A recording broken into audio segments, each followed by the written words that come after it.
네, 18년 전공 A 12번 문제 보겠습니다. 쌍성 문제인데 그 광도 곡선의 변화를 이렇게 해석하는 문제입니다.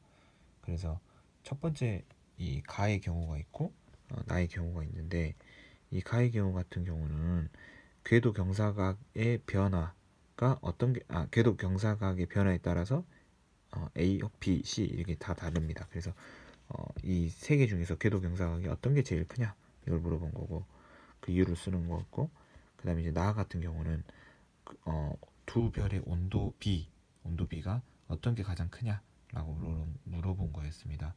그래서 조건 같은 경우 이제 이렇게 써 있고요. 한번 보겠습니다. 가의 그 궤도 경사각이 가장 큰 경우가 뭐냐, 그리고 근거는 뭐냐라고 하는 문제입니다. 궤도 경사각을 먼저 한번 보겠습니다. 저희 천천서 296쪽에 보면 그림 12-7 그림이 있습니다. 이제 이 그림인데요. 자, 이 그림으로 같이 한번 설명을 해보겠습니다. 자, 어떤 별이 하나가 있어요. 이제 쌍성 관계입니다. 그래서 이 쌍성 관계인 별을 이쪽에서 이제 시선 방향이 여기입니다. 지구 방향이라고 책에는 써 있습니다. 이제 시선이라 써볼게요. 그리고 이 하나의 별을 공전하는, 뭐 이런 식으로 공전한다 해볼게요. 이런 식으로 공전하는 어떤 한 별이 있습니다. 어떤 한 별, 이 별의 중심, 그리고 이제 이 별의 중심 이제 사이의 거리를 로라고 했을 때, 그리고 이제 여기가 이제 시선 방향이라고 했을 때, 이 사이의 각도는 파이로 나타냅니다. 파이. 이게 궤도 경사각이 아닙니다. 이건 궤도 경사각이 아니고, 이름은 잘 모르겠는데 궤도 경사각은 아니고, 궤도 경사각은 뭐냐면 시선 방향의 수직인 이 면과 이 공전 궤도 면 사이의 각도, 보통 궤도 경사각을 이제 I로 씁니다. I로. 이 I가 궤도 경사각입니다. 그래서 이 I랑 파이는 두 개 더하면 90입니다. 그러니까 90 마이너스 파이는 I, 90 마이너스 I는 파이, 뭐 이런 식으로입니다. 그래서 시험 문제에도 이 궤도 경사각 I 같은 경우, 그다음에 이 파이 같은 경우, 이 두 개를 구분을 좀 하면 좋을 것 같습니다. 그래서 그러면 제가 질문 하나 드리면, 어느 경우에 이 쌍성계가 식이 잘 생길까요? I가 클 때일까요? 적을 때일까요? I가 적을 때죠. I가 클 때, 죄송합니다. I가 클 때죠. I가 커서 90에 가까우면 여기서 이렇게 이 별이 이제 여기가 있는 거고, 이렇게 좀 회전하겠죠. 그러면 앞에 있을 때는 큰 별이 가릴 거고, 뒤에 있을 때는 이 작은 별이 가려질 거고, 이렇게 해서 식이 생기는 거죠. 반대로 I가 작아서 얘가 이쪽에 위치하고 이렇게 공전한다면 식은 전혀 생기지 않겠죠.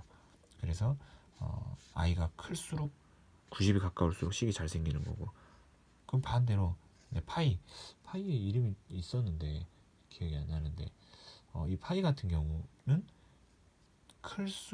파이가 클수록 식이 안 생기고, 파이가 작을수록 식이 잘 생기고, 이렇게 되는 거죠. 그래서 I랑 파이의 관계를 기억하시면 되겠습니다.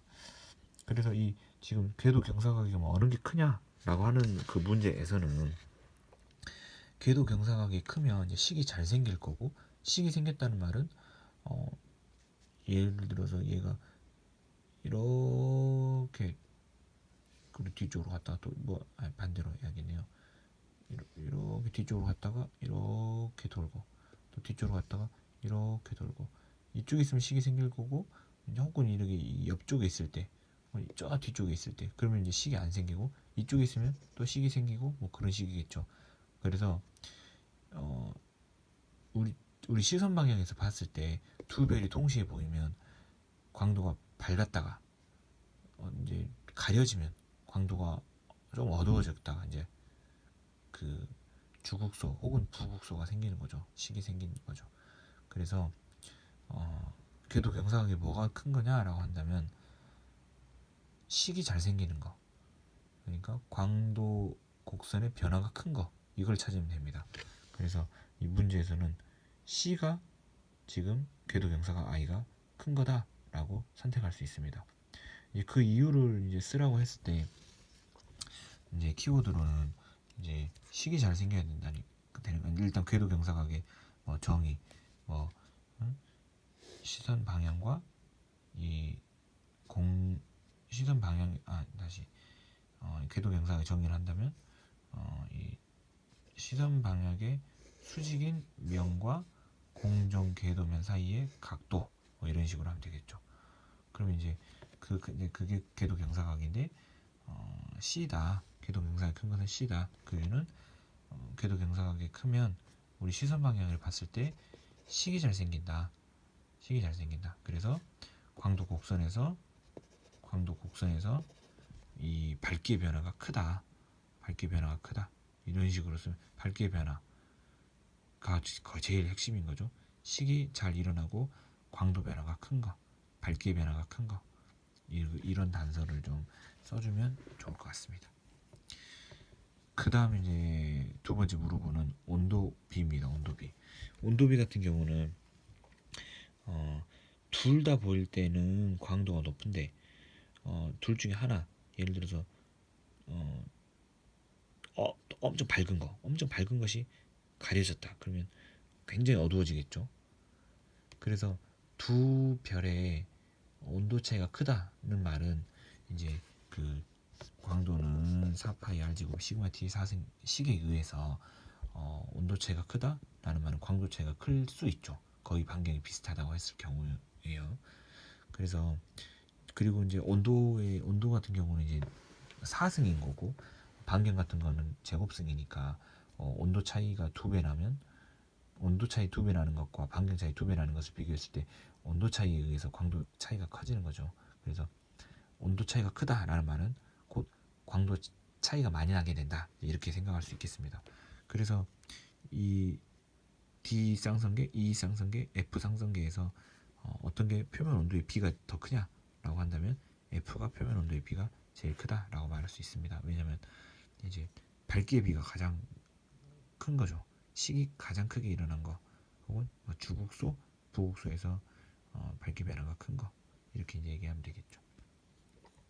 그래서 이 F 같은 경우 이제 식의 깊이 혹은 뭐 밝기의 변화가 크다 뭐 이런 식으로 쓰고 표면 온도비는 밝기의 비를 결정한다. 표면 온도 비가 크면 이제 밝기 차이도 커진다. 뭐 이런 식으로 이제 이유를 쓰면 되겠습니다. 정리가 좀 됐을까요? 네, 이상 마치겠습니다.